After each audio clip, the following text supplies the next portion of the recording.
அந்த புதன் ஒரு 17 நாட்களில் அவன் பயணித்து கொண்டே இருக்கிறவன், அதிக ஸ்பீடு உள்ளவன். அதாவது சந்திரன் முதல்ல ஸ்பீடாக போகிறவன், அதுக்கு தகுந்த மாதிரி புதனும் ஸ்பீடாக செய்தவங்க. இவங்க 2 பேரும் அறிவுத்திறனை வளர்க்கக்கூடியவங்க.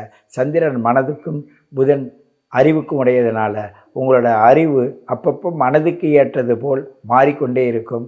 உங்களுடைய தடுமாற்றத்திற்கு காரணமாகவும் இருக்கும்.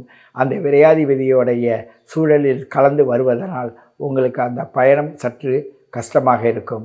இருந்தாலும் நீங்கள் எல்லா விரய செலவும் நன்மைக்கு என்று நினச்சி தான் நீங்கள் விரயத்தை செய்து கொண்டு இருப்பீர்கள். உங்களுடைய பயணத்திலுடைய முதல் கர்ம பதிவு, 2வது கர்ம பதிவு, 3 கர்ம பதிவில் 3 ராசி நட்சத்திரத்தில் சாரத்தில் செல்லும் சூரியன், சந்திரன், செவ்வாய் இப்படி செல்லும் பொழுது அந்த சூழலில் உங்களுடைய ஒவ்வொரு இந்த மாதத்தில் நீங்கள் செய்யக்கூடிய செயல்கள் எல்லாமே சிறப்புடையதாகவும்